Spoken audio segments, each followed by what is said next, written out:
Assalamualaikum warahmatullahi wabarakatuh. Apa kabar teman-teman? Semoga teman-teman selalu dalam keadaan sehat dan selalu dalam lindungan Allah Subhanahu wa taala. Kembali lagi dengan Bunda Rudi. Kita bertemu kembali di pelajaran Al-Islam.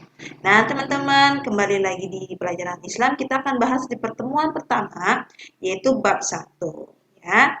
Bab 1 itu apa? Yaitu surat-surat pilihan dan akan dibahas yaitu hukum bacaan nun mati dan mim mati.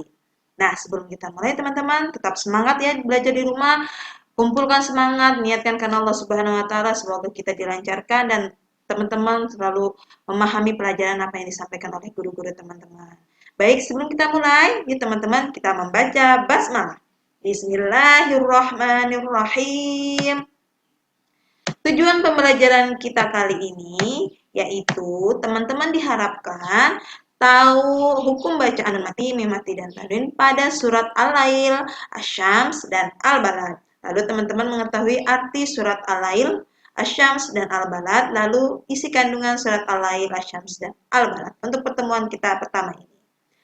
Baik teman-teman, dalam mutiara hadis yang berbunyi, sesungguhnya orang yang tidak terdapat dalam rongga badannya sesuatu dari Al-Quran adalah seperti rumah yang roboh. Na'udzubillahi min dzalik. Semoga kita tidak termasuk seperti yang rumah yang roboh ya teman-teman. Semoga kita ya teman-teman yang rajin mengamalkan Al-Quran, yang rajin membaca Al-Quran menjadi rumah yang kuat dan kokoh ya teman-teman. Insya Allah semoga saja dan Allah selalu melindungi kita. Amin. Nah, yang pertama kita akan bahas hukum bacaan nun mati dan tanwin. Apabila nun mati bertemu dengan huruf hijaiyah, maka hukum bacaannya bisa disebut dengan izhar yang artinya jelas, iqlab yang artinya mengganti, idgham yang artinya memasukkan atau berpadu, dan ikhfa yang artinya dengung. Nah, kali ini kita akan bahas yang pertama hukum nun mati. Nah, ini huruf-hurufnya teman-teman, ada izhar. Izhar hurufnya apa saja? Hamzah, ha, kha, ain, ghain, ha.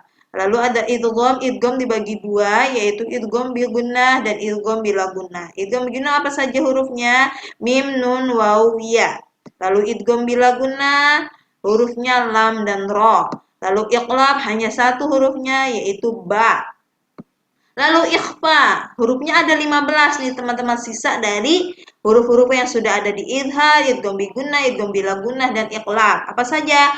Ta, sa, jim, dal, zal, zai, sin, shin, sod, dod, to, dho, fa, kof, kaf. Insyaallah teman-teman pasti bisa.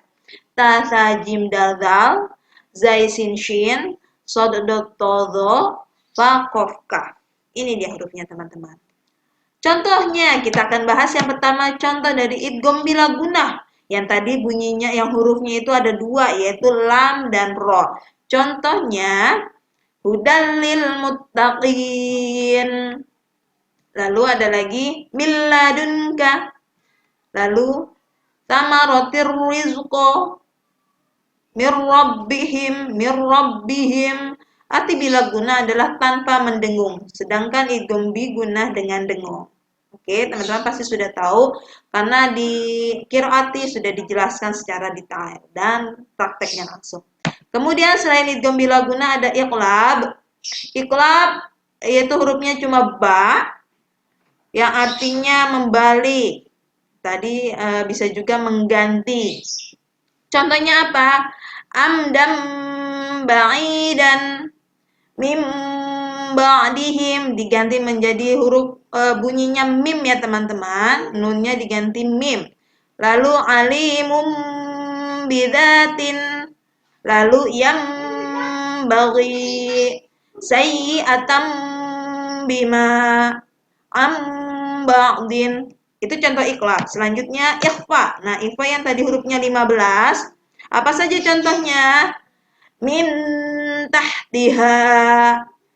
Huruf nun ketemu dengan ta. Lalu nun ketemu dengan sa. Min samaratin.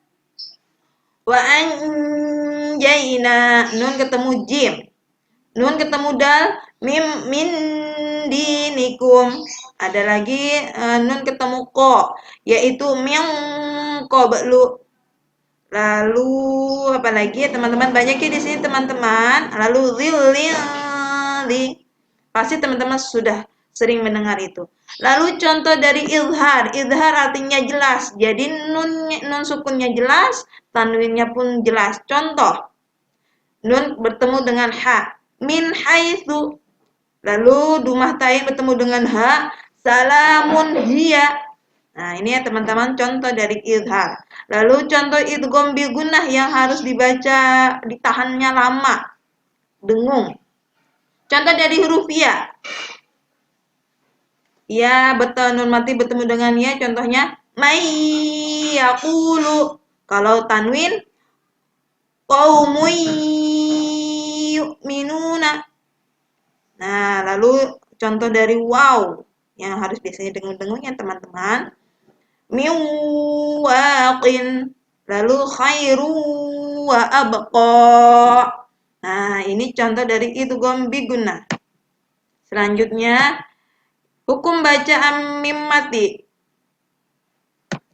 Hukum mim mati adalah apabila mim mati bertemu huruf-huruf tertentu. Hukum ini terdiri dari 3 jenis. Apa saja? Yaitu ikhfa syafawi, idgham mimi, dan idhar syafawi. Idgham mimi bisa disebut idgham mutamatsilain atau idgham mithli. Nanti teman-teman mungkin ada yang pernah dengar ya. Lalu contohnya seperti apa? Dan ini huruf-hurufnya teman-teman. Kalau ikhfa syafawi apabila mim bertemu dengan ba. Kalau idgham mithlain atau idgham mimi, mim mati bertemu dengan mim. Lalu izhar syafawi, mim mati bertemu dengan huruf hijaiyah selain mim dan ba. Berarti semuanya ya teman-teman. Nah, contohnya adalah izhar syafawi, contohnya seperti ini teman-teman. Mim mati ketemu dengan alif. Nih contohnya.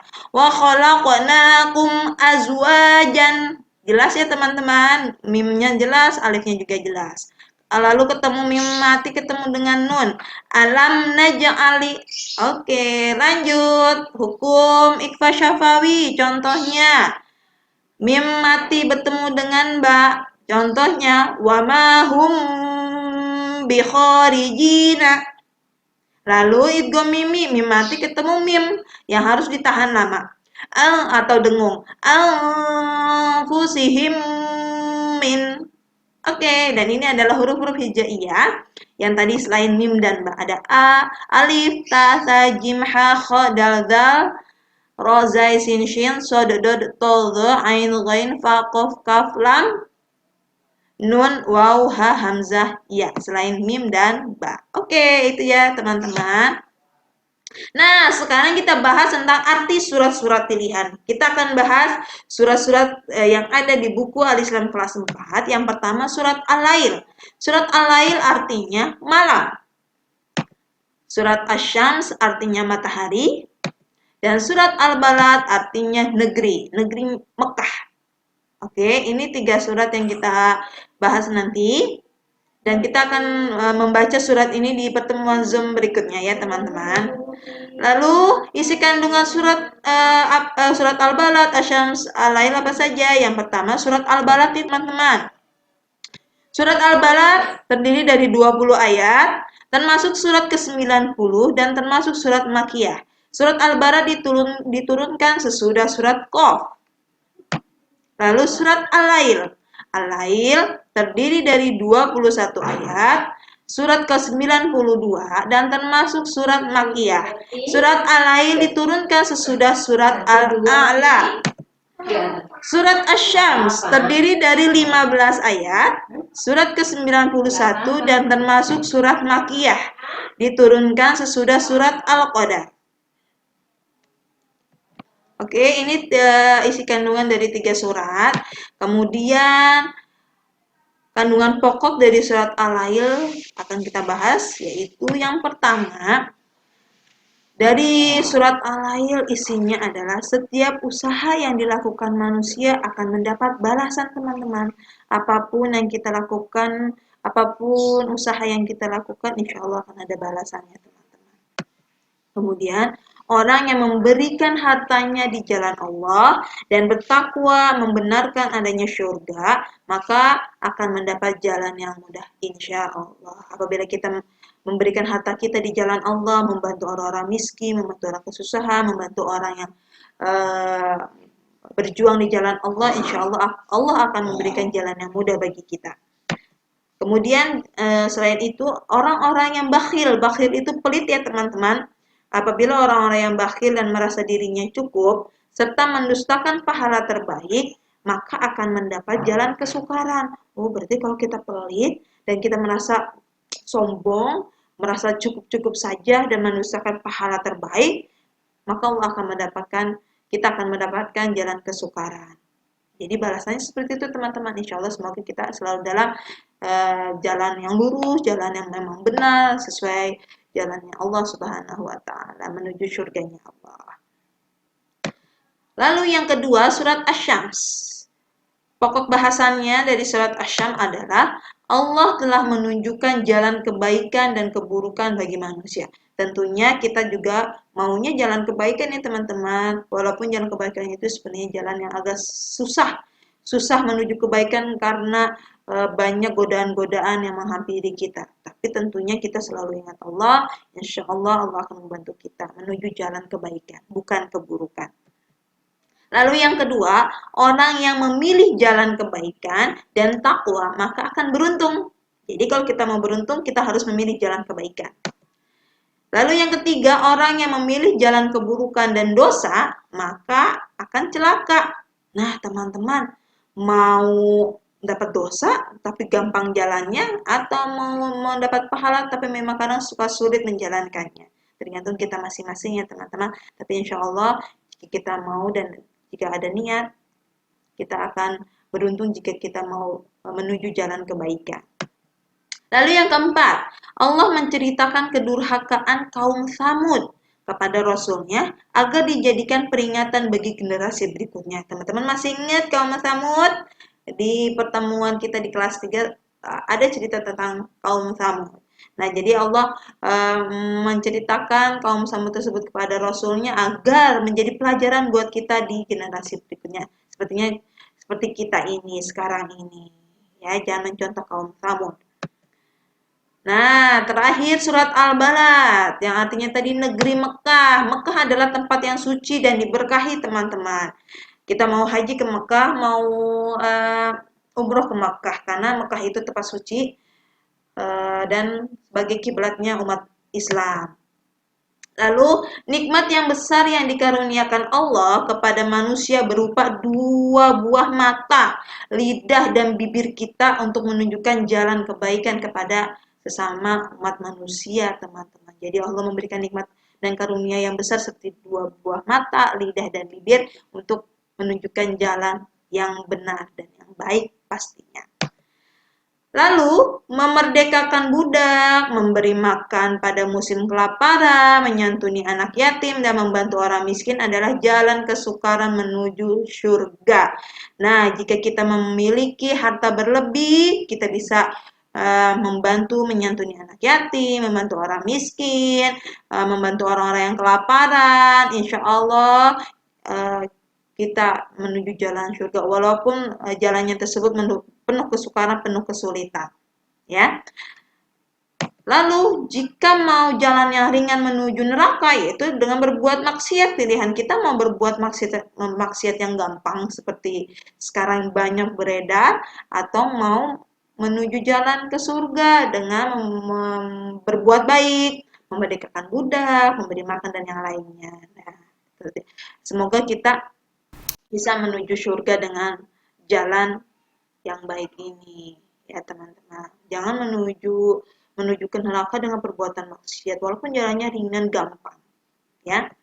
Lalu yang kelima, orang yang memilih jalan kebaikan disebut golongan kanan.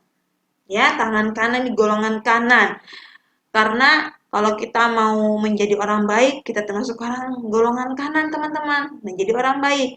Tapi ada juga orang yang memilih jalan kekafiran, disebut dengan golongan kiri. Mau kanan atau kiri? Pastinya kita mau kanan. Yuk teman-teman, kita selalu berbuat baik dan menuju surga dengan berbuat baik, menjalankan semua perintah Allah. Itu dia teman-teman. Kita akan bahas kembali di pertemuan berikutnya melalui Zoom mengenai terjemahan surat-surat yang kita